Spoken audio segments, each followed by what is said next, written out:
The family farm. The lifestyle.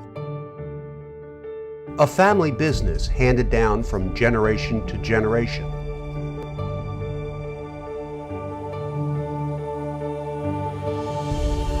Then there's the reality.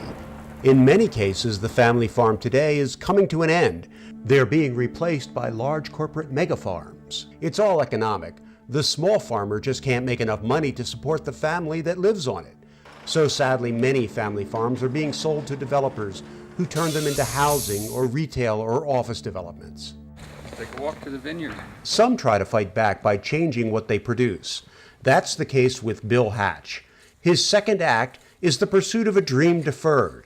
He changed the product coming from his family farm with the hopes of keeping it in the family, and as a result, the 62-year-old is reinventing what he does as a career. I joined ABC News in 1981, the year after my twin girls were born. Really, I never thought of it as a full-time permanent job. And now, 30 years later, I'm thinking, I guess it was a full-time job. I guess it was a permanent move. The news business is downsizing everywhere. Bill thought after 30 years at ABC, and with the changes happening around him, this would be a good time to concentrate on his first love, farming. Bill's father bought Mill Road Farm in Loudoun County, Virginia in 1950, where the family ran a dairy farm. I grew up with huge, enormous beauty of this farm, and it's something that I think that is worthy of maintaining. Even though, like Bill, most of his brothers and sisters had jobs not related to farming, it became obvious that the dairy business was no longer able to support even the farm. We're in an area and in an age when family farms are being sold, they're leaving the families, they're being separated, houses are being built, and then everything becomes suburbia. Loudoun County was becoming an upscale destination for home builders catering to the new high-tech industry, and as a result, the land was becoming more of a tax burden because it was worth more. To some, that may be a blessing, but to Bill, it meant that he might have to leave the place he grew up at. In 1976, Bill was introduced to French grapes that were now successfully grown in Virginia, but it took another 20 years before he set aside 5 acres to see if this was a good business for him. I found that wine growing is extremely patience teaching. You have to have patience. It takes a long time from the planting of the vineyard to the planting of the vineyard to the developing of the grapes to the harvesting of the grapes to the making of the wine. 6 years usually from planting until you have a bottle of wine in your hand. And the reason for the name of the wine?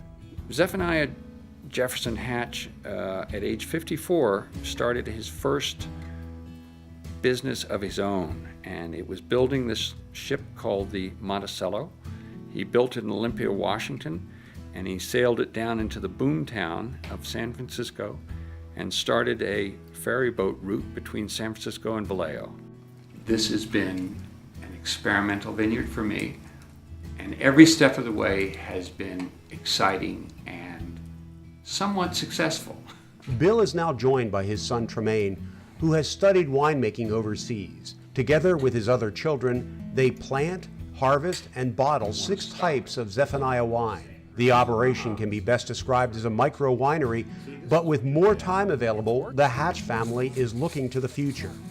I think goal size for our operation would be about 15 acres of grapevine and producing wine from all of those grapes. So that'd be about 3,000 cases of wine. Right. And that's very doable and for us to manage by ourselves. Today, the house that Bill grew up in serves as a tasting room. First wine you're going to taste is a Sauvignon Do you Blanc. grow all your grapes? I'm extremely proud of this wine. So this wine's a little bit older as well as it's I don't want to lose contact with the customer because right now I get to speak to just about every customer who buys a bottle of wine. And I really enjoy that because I enjoy the social aspect of it.